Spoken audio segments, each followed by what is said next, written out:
Hello, and welcome to another replay that's being casted by me, Borsek.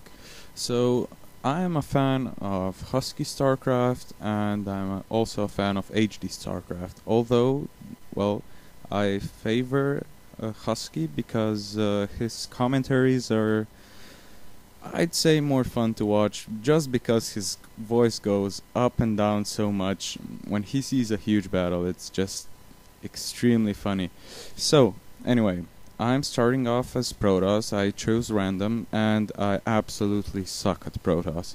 There is nothing I can do versus anyone as Protoss. I have no battle plan. I can do a 4-gate, but that's basically it. So, this is a free-for-all. So, it's me in the right corner, and in the left corner there's Schranwurst. So that's definitely German, and there's Bartman in the bottom, and in the bottom right corner there's Apollyon. So we're duking it out on this map, which has only one watchtower, Xel'Naga watchtower, and pretty much no one knows where other people are, and I'm trying to cheese. Basically, I've seen that the Terran is here. He said he has problems with his mouse, and I was like, okay, let's go check out a few places. And I was like, oh, he's here. He's the first one I found. Okay, then, let's go and try and kill him.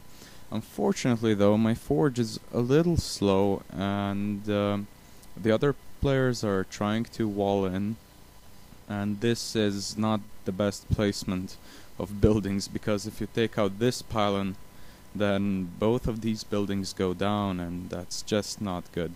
And yes, he's already spotted the pylon. I've basically wasted 100 minerals, but I still go and try make a cannon here, so perhaps I can, attack his SCVs. But unfortunately, he takes all his SCVs off the line, and he's trying to kill my cannons, and I know this cannon won't survive, so I think I should yes, I cancel it.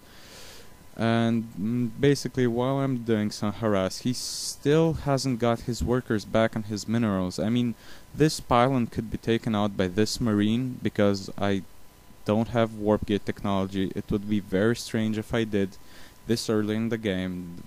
They could call me a hacker if I did. But he still takes it down with his SCVs. Because he did that, he's actually lower on income than everyone else. Basically, he's got 14 harvesters to my 16. Teal Protoss is 18, and Violet's 15. And my numbers are improving. His still aren't. So basically, he's a little bit behind because of that harass. But it's always fun. In a free-for-all, you can always find someone who you can harass, or at least try to harass, because basically they don't know where you are. Even if they did, they don't really have a strong reason to attack you just because of that. Because while they may move away, someone else could come and completely own their base. And here we can see the Terran is actually trying to bunker up. Instead of placing the bunker here, I don't know why he's doing this. I mean, this bunker doesn't really protect these SCVs. He protects some intrusions that would come through here, but you can just walk around here, down here, and attack his SCVs. So, not the greatest placement, I would say. We can see that the Teal Protoss is already pushing out with a small force of Zealots. He's trying to take the Xel'Naga watchtower to see if anyone else is moving across the map.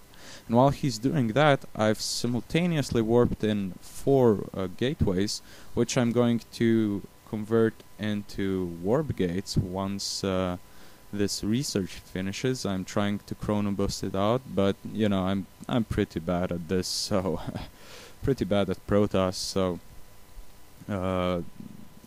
I'm probably going to lose this match. But I love playing random, because you never know what you'll get, and your opponent never knows what they'll get, which, well, for free-for-alls isn't as useful, I guess, because you're gonna try and prepare for most things anyway, because there's usually more than one race and in a free-for-all, so it doesn't really matter. It's free-for-all, anyone could attack you, so you're probably gonna go a strategy that is best versus everything.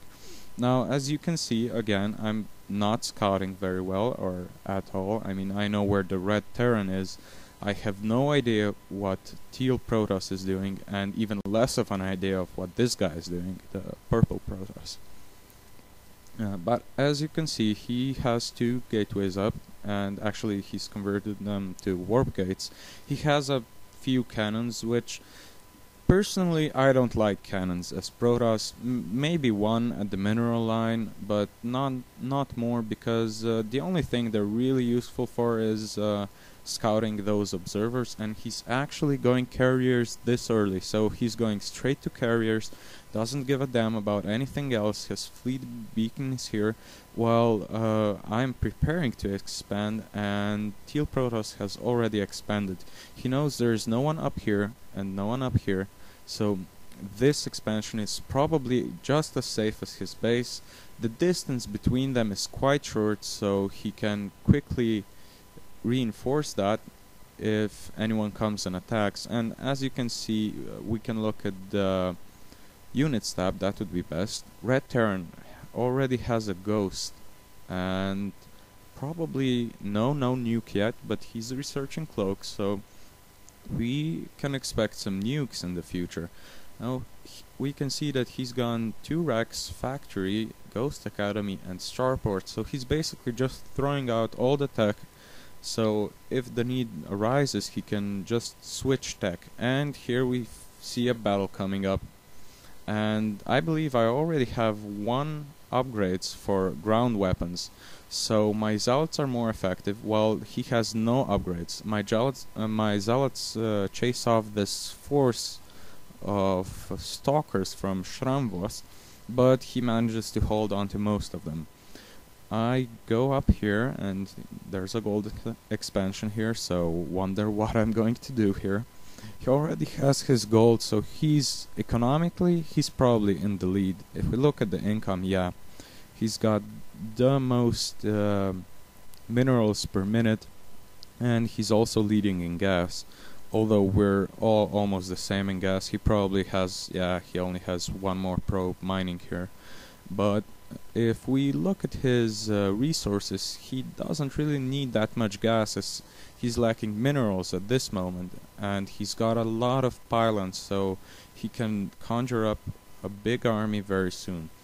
So now we can see the purple player is starting to expand. He has 1 carrier ready, and he's starting to make more, although 1 starport, that's way too low.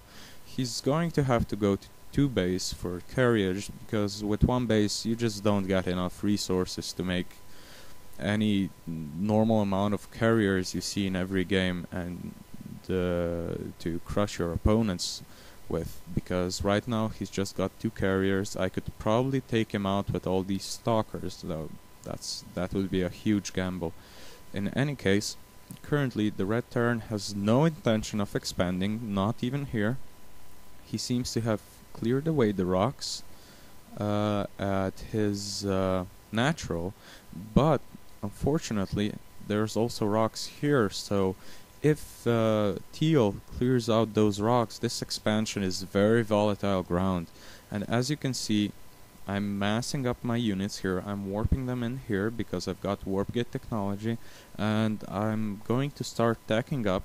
As you can see, I'm pretty bad at using up my chrono boost energy, but I'm currently making a huge load of drones because I'm already behind. I'm actually second, but still, these 2 players there's not much going on in their bases actually. So I'm just going down here, checking up on how things are, and there's a bunch of zealots here, and I kill them off. I think this stalker actually, yes, this stalker survived, and as did most of my forces. So as soon as this nexus went up, this is basically a free 400 minerals for me, because basically I've just noticed here that Schramwurst is here, and I'm trying to micro this immortal away from his forces, so I can attack a few stalkers of his, and maybe turn the tide of this battle into my favor. And this seems to be the case. Although the immortal has gone down, my zealots make quick work of these stalkers, and a lot of them are very, very low on HP, so they're going to go down very quickly in the next battle. I've also got an observer on the way, and I don't really know what I've done with this observer. I think I had it with me just in case of Dark Templars or something else like that, because it's quite easy to transition from, whoa, 6 gate to Dark Templars, because you can warp them in through the same structures, and Dark Templars are quite evil. And he's also making Void Rays, while I'm not really teching up. There's also been a small skirmish in my base as the Violet Protoss, I